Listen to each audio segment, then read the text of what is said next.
from my school personally, we got like Kerry Kittles. Oh, Kittles is a St. Aug guy? Avery Johnson. Guys like that. And then some guys I played with, man. Javon Felix went to Texas, played at Texas, played in the G League for a while. Craig Victor playing overseas. He went to Arizona and LSU. Yeah, man, we got some talent. Wow. Check up, game point, you better step up. Get a bucket, get a dub, and get your rep up. Cause I'm Sharon right on the post with it. I'm 94 hard net, coast to coast with it. Homie, I made it sell moon, get to you how you want it and all. Matter of fact, I'm a little wasted with the 3-ball. That's game time.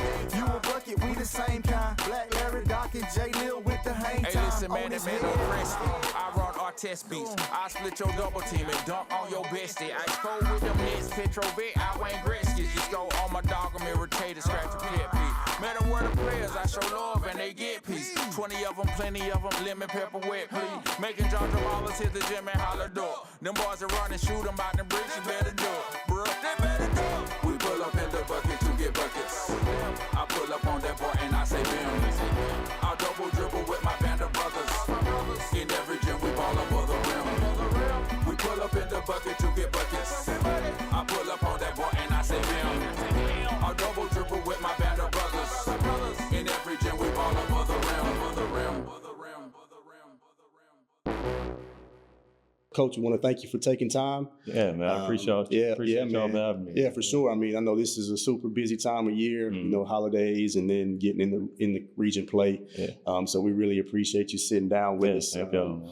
First thing we want to do is really kind of just take it back. So you're a New Orleans guy. Yes, sir.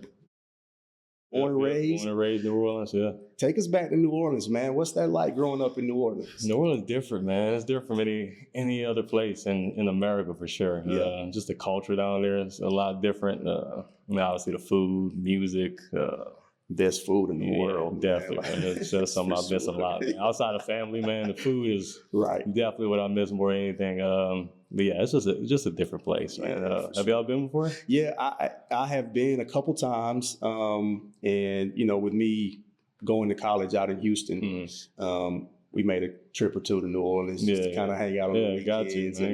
So I went most recently in like maybe 2016 or so. There was a conference out there that I went to that my wife and I went to, and she got a chance to experience the food, man. Yeah. Like, there's always something going on in New Orleans. Festivals, Essence Fest, all types of festivals that happen throughout the spring and the summer, man. It's a lively place. Absolutely. And we want to pay our condolences to those who just were affected by the tragedy out there over the holiday break. All right, so talk to us a little bit about the basketball culture in New Orleans. Basketball culture in New Orleans, man, it's the best way to put it. You got your two different sides of it. You got your like anywhere else. You got your public schools, you got your private schools, you got your. For me personally, I ended up going to private school. Right. So I went to St. Augustine High School. Right. Which is a very unique school, man. Yeah. It's all black, all African American, all boys. One of those schools that has a very deep culture and started when, you know, the times of segregation, you know, early mid 1900s. So yeah, they take pride in that for sure. Right. My father went there. And so it's a very sports, what's the word I'm looking for? Minded school. For sure. You know? For sure. So you got a lot of expectations, you know, as far as being an athlete there. Right. Whether it's football, basketball, track, whatever it may be.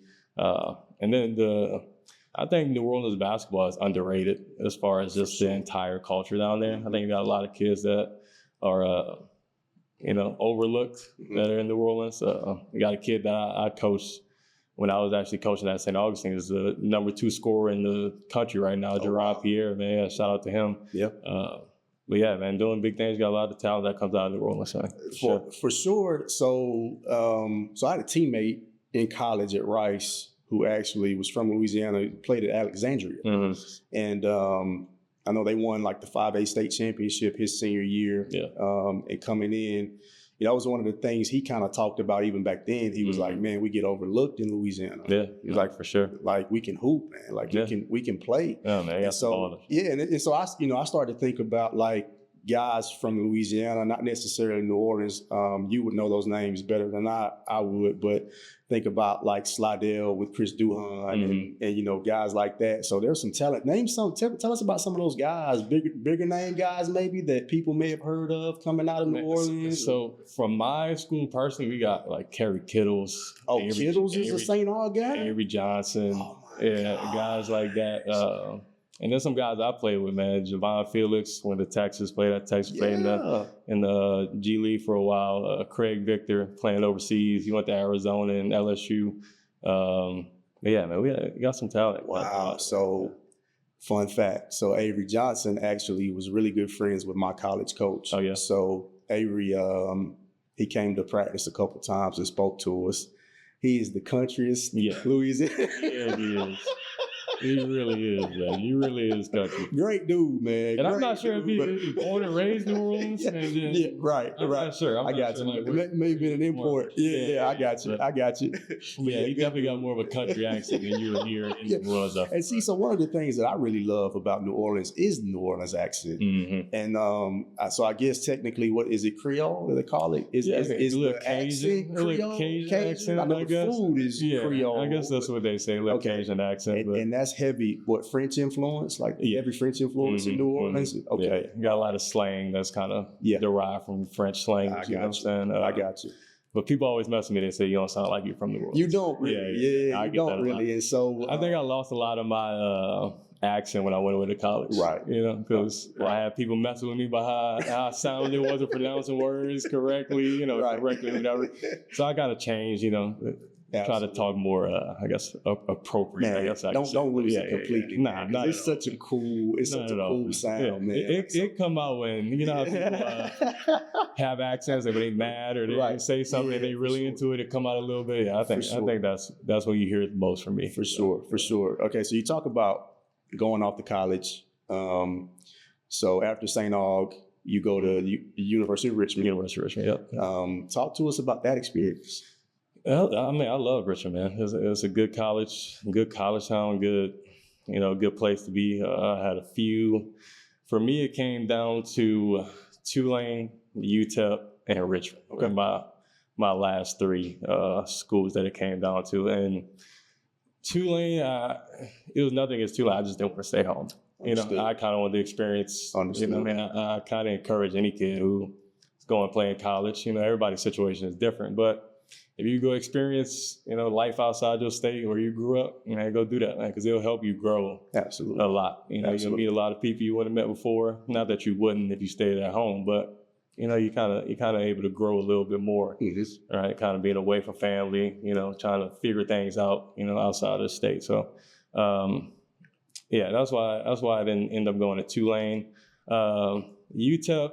I just wasn't a huge fan of El Paso, Texas, if I'm being honest. We just talked about that. So El Paso, so UTEP was in our conference when I was in college. Mm-hmm. So we made that trip every year. Yes. And I understand. Mm-hmm. I get it. Another thing, I had a lot of, because I had, my coaches in my ear, and their coach at the time was Tim Floyd. Yeah. So, you got a lot of background, history, a lot of experience in the league, coaching and everything. So, I considered it heavily. I went out on a visit and everything out there. But I just wasn't.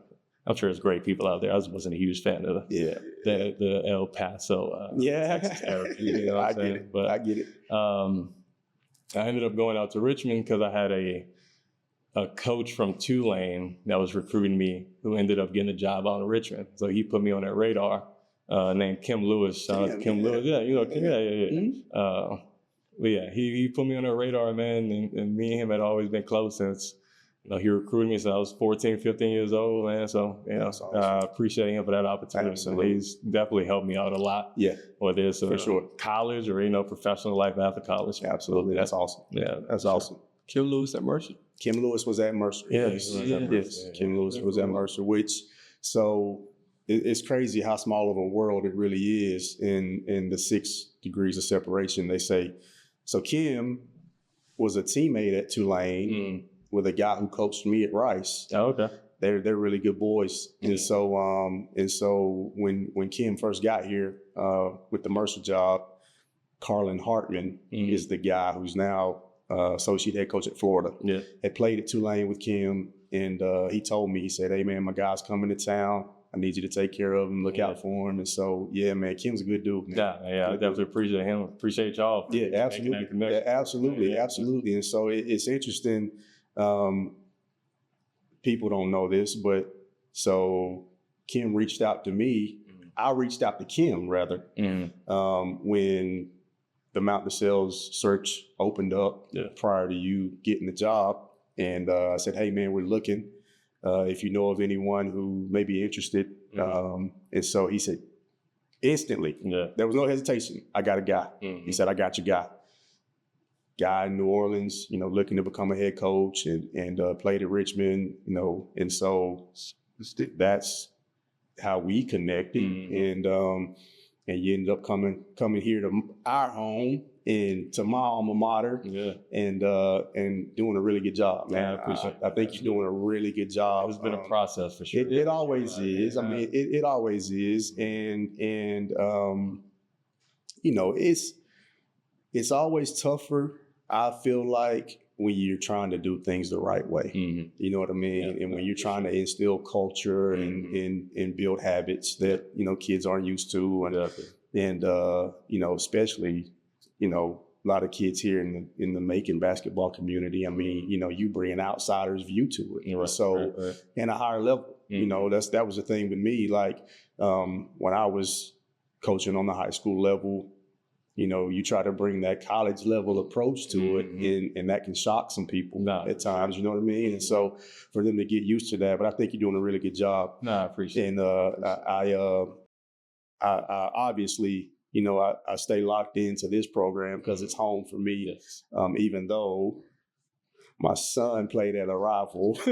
And my daughter is currently playing at a rival, but definitely, Mount DeSales is home, and really appreciate what you're doing. So you got anything on your mind? So we just spoke about your college experience.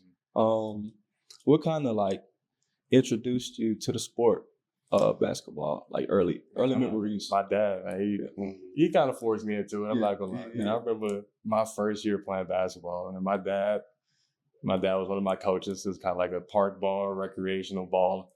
Man, I tell this to the kids, man, I was so terrified. I literally used to hide behind the guy guarding me so he wouldn't so I wouldn't get past the ball. And I don't know, to see, it's all confidence, man. Absolutely. So once you get the reps in, you just got to play, get the reps in. And my parents invested in me. I was blessed enough to have basketball, go outside, local parks I would go to, always trying to find ways to play. Once I started to build that confidence, you slowly start to see that turn a little bit.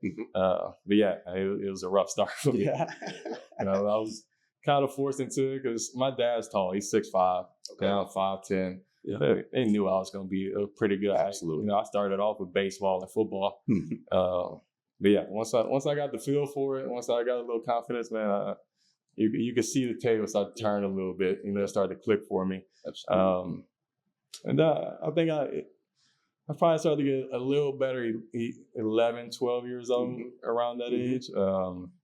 And then that's when I really started getting into AAU, summer workouts, all this stuff. And then, it was a slow progress for me. I wasn't a guy who I think you saw at 8, 9 years old and think, oh yeah, he gonna be he gonna play D1. Right. I'm saying kind of more of a late bloomer. I feel like I was always kind of behind other guys who were, seen as that, but just got to stay down, put that work in. A lot of times, those guys end up being better players because they learn that you have to work. It's not as natural. So a lot of guys, they're good early just off of talent. Like to talk about, they're advanced just off of gifted physical things that they're able to do. But it's those guys who are the late bloomers, those guys who are not as good young, a lot of times, that learn, well, I've got to go to work and I've got to put in work. Whereas those guys who are physically gifted may not work as hard. Yeah. So now when things even out, you've got one with a work ethic and one without. Yeah. And so, a lot of times I've seen a lot of those situations where guys are late bloomers and they end up doing really well. Yeah. And so, that's one of the things I've tried to tell, my kids is that, just work at it. Classroom, just work. Yeah. Just work at it. That's right. Get the repetition is the mother of all skill. So just work at it and just learn how to stay down and stay disciplined and just, it's going to suck one day. It's going to be really good one day. You're going to feel like, man, I stink one day. Yeah. Then it's going to click. Like, oh man, that just naturally happened. Yeah. And so just keep working at it. But I'm glad you're an example of that because a lot of kids don't, they think they've got to be good parents as well. They think the kids have got to be good right now, 8, 9, 10 years old. No. Like, you don't. Exactly. It's a process. And I think we're probably fortunate having played on the college level of understanding that more than anybody else because, you're good in high school or you don't get to the college level. But then when you get to the college level, you're so far behind. So now you got to work, right? And so that's the thing that I wish a lot of younger athletes understood, man, is just work at it, man. Just go grind. I see a lot of guys peak in 8th grade, 9th grade. Absolutely. And then they fall behind because they think they got it made. Absolutely. And that guy working his tail off. Absolutely. Putting in the work nobody see. Absolutely. Next thing you know, they come to school that next year. They'd have made a much bigger jump in their game than you might have. Absolutely. I want to circle back to Richmond. You're a head coach at Richmond. Yeah. Chris Mooney is a guy who's really well known for that Princeton offense, right? Yes, he is. So tell me about, because I would assume, I don't know, maybe at St. Aug, y'all had done some things like that, but like here locally, there wasn't a lot of advanced on the high school level, like advanced X's and O's kind of things, which you understand because it's, younger kids and them having to grasp a whole lot. And the Princeton offense is a whole lot because it's read and react and it's if this, then this, but talk to me a little bit about that Princeton offense, man. I've always been intrigued by it. It could be tough, man. Yeah. Honestly, I was always, not to toot my own horn, but better at understanding offense. Yes. Even in high school, I was, I didn't always just look at my position. If I'm in a play, I want to know what that person do, what they do, what he does that make this guy have to react to, a certain cut or a screen. So I always made sure I knew what everybody did on the court, instead of just my position. And Princeton is constant movement. I done seen guys struggle with the Princeton offense for years, as far as trying to learn it. Once you get the hang of it, it's like riding a bike. So many options to it, though, man. It's so hard to I could go out there and teach y'all the Princeton offense in 10 minutes right now. Yeah. You know what I'm saying? Absolutely. But man, it's tough. I'll say that. Yeah. But once you get the hang of it, man, it's free flowing. You got your options inside the offense. Right. And that's what it's built for. It's built to give you the freedom to decide and make options and read and react off the defense. So I was blessed to play with some pretty good guys who, also understood that and were able to maneuver within the offense pretty well and succeed with that. So I got you. So, all right. So born and raised in New Orleans, Richmond, Virginia for college, Macon, Georgia. Now at this stage in life, compare and contrast those three areas. Oh, I'm at different stages of my life. Right. Playing high school basketball in New Orleans was fun. We had a stacked team. Yeah. We were number one in the state in my junior, senior year, and ranked top 20 in the country at one point. Then going to when you get to college, now you're at the bottom of the barrel. Absolutely. So you got to fight your way up. And I was blessed to be able to get minutes my freshman year. Going in and even start some games. Unfortunately, some guys got injured, so next man up. And then I ended up having an injury myself, back injury, which is why I kind of didn't pursue playing after college. Yep. But I don't know. I think everything happens for a reason. You know, it got me to where I am now. For sure. You know, I always told myself I wanted to coach once I stopped playing. Unfortunately, it happened a little earlier than I expected or dreamed of as a young one. Yeah, I'm blessed to be here. Macon, Mount Sales, and it's been great being here. Like I said, it's a process, and I'm really seeing things coming to fruition after all the, you know, work and all the kids that I've been having under the program past few years who, you know what I expect on the court. Yep. You know, they know how to approach the game. And then they're able to lead the young bucks coming up under that. Absolutely. You know, we're able to, you know, carry on that torch. Program building. Yeah. So program building. Yeah. So what kind of got you into coaching or want to coach? Honestly, all I know is basketball. Yeah. And it's like, I can't see myself doing anything outside of it. Yeah. Run with him, TJ. Get wide, TJ. Ashton. Horrible defense, Ashton.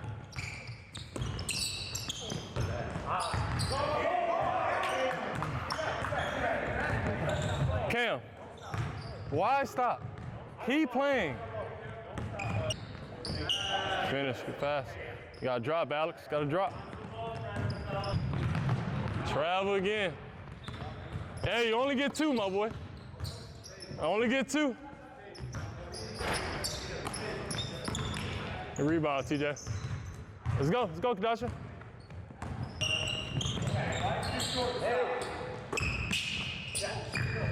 Good. All right, that's what's gonna get the stop. I'm here. I got my first step. Get out there. All right, push off on that back foot. Ready? Go. Let's go. Make it good. Make it good. Go. Get out there on that first step. Get out there. Good. Good. Good.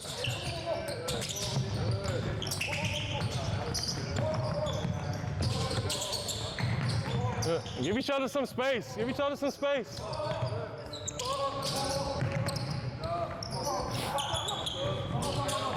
Come on, give some slides too slow. Slides too slow. Get somewhere. Let's go. Get somewhere. Get across. Let's go. Let's go. Let's go. Get across. Get across. Get across. Let's go. Get across. Don't cross your feet. Don't cross your feet. That's how you fall. Good. Get somewhere. Get out. Get out. Get out. Get out. Get out. You know, if I had to, I would, but I got to be around basketball, man. So it's, you know, I thought about other things after college, you know, consider other routes. But once I, you know, got my opportunity to get into coaching, I knew this is what I wanted to do. So you was just destined that way. Yeah, man. What you think you want to coach? Yeah, absolutely. Yeah. Absolutely. Yeah, that's for sure. Absolutely. Get into it. You know, who are some idol coaches that you can think of? You know, coaches. Man, I know. One of my, I would say, a coach I had in high school, Mitchell Johnson. You know, he was my JV coach. He was the assistant coach for varsity. You know, he had always kind of been a mentor for me. He was like, hey, you coach also. So I had been around him a lot. And then when I came back after college, he gave me the opportunity to coach at St. Augustine and coach under him. So, you know, I was able to learn a lot from him. So I would say he's probably the main guy, I would say, that really influenced me and I learned a lot from. And then also another coach after him, Gerald Lewis, who was also another coach I coached under at St. Augustine. Those guys helped me learn a lot as far as, you know, what it takes to build a program, the approach to the game, you know, the expectations, how to try to build a winning culture. So yeah, I salute to those guys. That's awesome. That's awesome. So is it year 4 at Mount Sales or? This is year 4. Yeah, okay, yeah. So feeling old. So dig into a little bit where you feel like the program is, what your expectations are for the rest of this season in particular, and talk to us a little bit about some of those guys who are making an impact for you. Yeah, I mean, the goal for us is always state championship, man. You know, that's the end goal. You know, you try to take it one game at a time, not try to jump the horse and jump the gun too much. Yeah, man, that's our expectations. That's what we strive for. You know, as far as guys who, you know, guys like John Paul Clark, Abner Livingston, Jackson Riley, Xavier, you know, guys who kind of been under the program for a little minute. Right. You can tell they have been playing, under the model sales program for a while. And I don't know, man, they've been big for us this year. Yeah. They've been huge for us. Yeah. Some of my favorite guys to coach, the discipline on the court. And that's really what you try to teach them. Absolutely. Discipline on the court, man, because if you could be talented as all get out, but if you want discipline on the court, man, you're gonna get beat. Absolutely. The guys who less talented than you. So absolutely. So yeah. Awesome. I don't know if I answered all your questions. No, that's good, man. That's good. So where do you feel like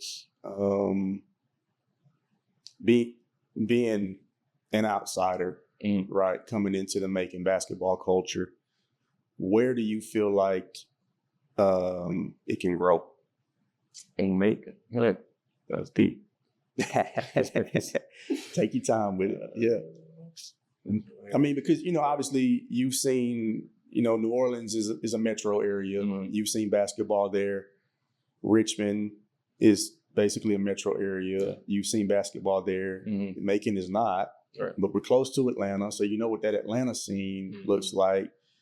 How do we grow our basketball culture here? What are the things that you've seen other places maybe that you don't see here? Or things that you personally think this is a way that we can, because you may not know the history of Macon basketball. You may not have been here long enough to really. So Southwest won a national championship in 1979. Did that? Okay. And won multiple state titles in the 80s. Northeast was really good back then. Yeah. Central, so basketball was really good in Macon back in late 70s through the 80s. Yeah. Up through, my time graduating in 99. So up until, early 2000s. And there was a culture of, like literally when I was a kid, we'd go to games at the Macon Coliseum that were sold out between Northeast and Southwest, like big time basketball. Yeah. Southwest has 5 or 6 NBA guys, Hall of Famer, couple first round picks. Yeah. And so basketball, I feel like, has declined in the area, and not just Macon. Yeah. That's all around. It is. There's so many more options for kids nowadays. But I think lately, over the last couple years, I see an upswing in basketball around the area. What are some of the things maybe that you think might help go ahead and accelerate, that upswing? I think that's a layered question for sure. Yeah. Yes. I think it goes back to repetition, getting these guys to love the game, love basketball.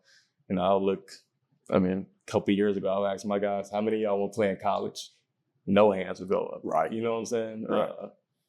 Getting guys involved in AAU, playing year round, because you're taking 3 months off during the summer. You don't love that. Absolutely. And then another on top of it is harder for these guys to get in college now. Absolutely.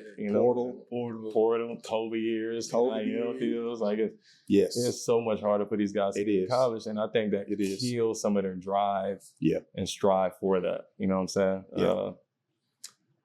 I think just repetition, building confidence, getting in the gym. They gotta want it, for it to happen. Right. You know what I'm saying? So kind of just installing that confidence in them and seeing that, hey, it's possible for you. It's possible for anybody. You got to put in the work to get there. You know what I'm saying? Yeah. I think that's the main thing. You still see that in some kids. Yeah. I don't think that's completely died out at all. But, you got a lot of kids who their best option is to go to JUCO. Yes. For a year. Yes. And you kind of got that kind of a bad rap as far as going to JUCO. Kids don't want to do that. They want to go D1 because they think that's where I need to go. That's where I need to be. It's like, and you could get your foot in the door. Right. Absolutely. Especially now with the portal and the way you see guys transferring up. Right. Exactly. D2s going to SEC, and it's crazy. It's gonna show you your place. That's right. A good facility you work out in.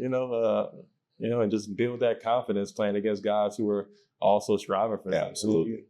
With the portal, man, Absolutely. Options are open. Yeah. Yeah, it's crazy. For sure. Yeah, I've seen some good talent come out of Macon the past few years. Yes. I think that's been an issue for some of those guys. Yes. They striving to go D1, and it's like, get your foot in the door, man. Right. Yeah, it don't just work like that right Absolutely. away. You know? Absolutely. Yeah, that's all it takes. Yes. And 1 foot. Mhm. It's just how do you approach like every day? Just coaching, like get guys to buy in, stuff like that. I can't, man. It's getting guys to buy is not the easiest. You know, especially at the high school level. Because some guys just want to play, and that's all they want to do is play high school basketball. They don't want to go past that. You know, and that's something I had to get adjusted to when I came here. Because at my high school, like I said, expectations were high. If you'd asked everybody on my team who want to play in college, the last guy on the bench would have raised his hand, even though he know that's not a possibility for him. You know what I'm saying? But that's a dream for him. You know what I'm saying? So, like I said, just trying to install that confidence in him. You know, to the expressing the importance of getting the reps and playing AAU. You know, we're trying to build our own AAU team next summer coming up, possibly. You know, try to keep these guys in the gym. And I think you put that in their mind, you build that culture. And then a couple of years, you might have some guys that didn't think they would be able to make it to that level 2 years ago who now see that they might have potential to get there. Absolutely. Absolutely. All right, Coach. Well, so we're going to end this thing with a rapid fire, okay? So you can only answer first thing that comes to your mind, okay? First thing that comes to your mind. So we want to let the people know a little bit more about Coach Deion, all right? So favorite pregame meal? Pregame meal. Gotta go pasta. And that's probably the most simple. Like what type? Like a spaghetti or Alfredo? Chicken Alfredo. Okay, chicken Alfredo. Okay, all right. So, what's in the headphones pregame? The future got us. Forget you. You're a younger guy. Yeah. So, all right. Favorite basketball movie? Favorite basketball. Oh, that's a tough. That's a tough. Yeah, that is tough. That's a tough one. I'll probably it's an old one, but probably it's a classic. But I'm about to go Space Jam. Space Jam. Yeah, that's what. Because original. Space Yeah. Okay. Yeah. OG Space. And that's the guy who was falling in love with basketball. I got you. When that came out, man. I got you. Yeah. Favorite player of all time? Carmelo Anthony. Carmelo. The bucket. Top three. Yeah, he was I love how tough he was. Yes. When I first started really getting into basketball, my favorite player was Ben Wallace. Okay. Yeah. Because I just love how undersized he was. Yeah. He was rebound, defend, dog. Rebound, dog. Yes. Blocking shots. Yes. It didn't matter what size he was. And Hall of this Famer. was my favorite team at that time. Hall of Famer. Yeah, that's for sure. I mean, defending and rebounding. Hall of Famer. Exactly. That's crazy, man. That's crazy. Well, Coach, we appreciate your time. I appreciate you. We want to wish you luck the rest of the way this year. Yeah. We definitely will be supporting and checking you guys out, and look forward to you getting the program to a level that, so no pressure, but I want to stay title in 97 here. Yeah. So no pressure. Hey, man, I'm looking for that. We have a little while, man. No, 98. I'm sorry, it's 98. Okay. Yeah, 98. So no pressure, but man, good luck to you, and we wish you the best the rest of the way. Thank y'all, man. Appreciate y'all. At Midtown Infusion Center, we supercharge your peak athletic performance. Whether you're recovering from an intense game, prepping for a big race, or just aiming to stay at your best, our tailored infusion therapies are designed to meet your unique needs. Administered by our team of experts, our infusions replenish vital nutrients, boost hydration, and enhance recovery. Midtown Infusion Center, because every athlete craves peak performance. Call us today and discover the difference. Your path to becoming elite starts here.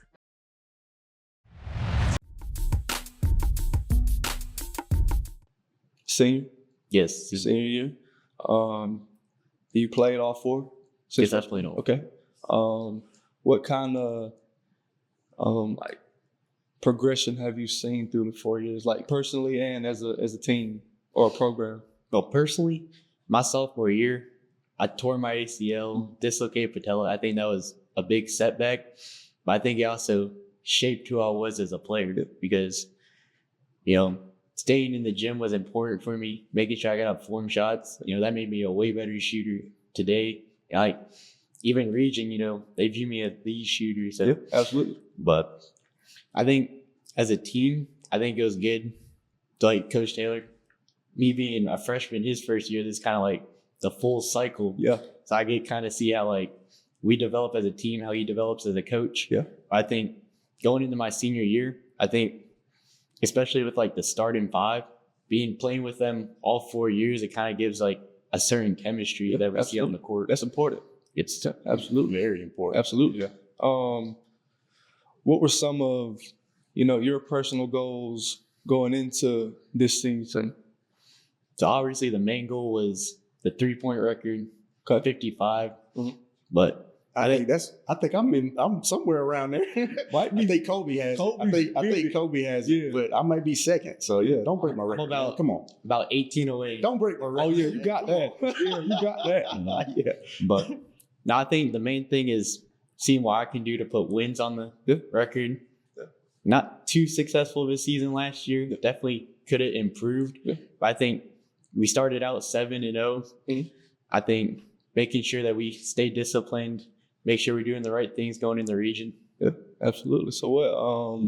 So those are some personal goals. What are some goals? As a team that y'all kind of were going into the season with and wanted to achieve. Definitely want to win region. Yeah, I think that's the big thing. Absolutely. We're taking it game by game. Yeah. But I think region is definitely something that we can do. Yeah, absolutely. So coming back from, holiday break, going into the second half of the season, region play, what are some key focuses going into region play? Tatnall, Stratford, FPD, those games, big games like that. What are some things y'all trying to focus on? I think we just got to make sure we take it one game at a time. Yep. Each team has like their different, what they're best at. So we got to make sure we kind of emphasize what they're best at and make sure we adjust on the fly. Yeah, absolutely. So what do you think are some of the strengths of your team this year? I think our team this year is very disciplined. I think if we mess up in a game, it's not the end of the world. And even like we can adjust on a timeout pretty good. Mm-hmm. And I also think our team's really good at feeding off each other's energy. Mm-hmm. Like there's definitely been times this year where if one guy gets hot, it gets the whole team going. And I think that definitely fueled kind of some of our wins this year. Absolutely. And you talked about chemistry, and that's one of them. That's a major strength right there for a team to have good chemistry and guys play well together. And like you said, feed off each other and get going, and guys celebrating other guys' successes. And that's awesome, man. That's awesome. You guys need to keep that up. Mm-hmm. Yeah, absolutely. That's most important thing. Yeah, absolutely. So what are some of your earliest memories of basketball, or playing, or just being around? So I started off kind of when COVID was a thing. Okay. So I didn't really play organized basketball until my freshman year. But I started playing AAU with Brandon Davey at One Step Away in Byron. I don't know if y'all know that. Yeah. Mm-hmm. But I think one of the big thing is this is a family. Like these are people that I will remember past high school. So absolutely. Yeah, absolutely. Who are some of your idol players? Idol players. I watched a lot of Buddy Hield growing up. But I think shoot it. I think like freshman year watching like Jay King, Lil Green. Yeah. I think those are definitely people I looked at. Yeah. So absolutely. So looking at those local guys, yeah, that were right there in your face, being able to see them, and yeah, those are some good players. Jay King is playing really well right now on the JUCO level. At Tallahassee. Yeah, at Tallahassee. All right, so lightning round here, right? Okay, so you got to go with what's the first thing that comes to your head. All right, so favorite. We did pregame with Coach. We're gonna do postgame. Favorite postgame meal. I'll probably go with like a burger or something. Yes, sir. Whatever's open at the time. Yes. That's it. So back in my high school days, it was Crystal, which is probably the worst thing you can do to eat late at night. All right. So a good burger post game. What's in the headphones pregame? See, I do like Rod Wave, SZA. Okay. Something more calm. I got you. Yeah. Something that keeps you kind of leveled out and it doesn't make you anxious and overexcited. Yeah, I get it. Favorite NBA player? Yeah. You said Buddy Hield earlier, but I'm a Kings fan, so I'd say current probably like De'Aaron Fox. okay. Fox is a good one, man. Yeah, he's a good one. He's a good one. So who is the funniest guy on the team? Funniest teammate? Team. Probably go with my other senior, Holden Lane. He just he just joined the team this year, but I think he's been really good for our energy as a team. Yeah. Awesome. Well, we want to thank you for your time, and we want to wish you luck the rest of the way, and hopefully you guys will be able to attain some of those goals that you set for the team and you personally. Hopefully you'll be able to reach, hopefully not the 3-point. But we appreciate you sitting with us, and good luck the rest of the way. Thank you. All right. The Above the Rim podcast is brought to you by Midtown Infusion Center, located at 1425 Georgia Avenue in downtown Macon. We are Middle Georgia's IV recovery specialist. Give us a call today at 478-250-1325 and supercharge your peak athletic performance.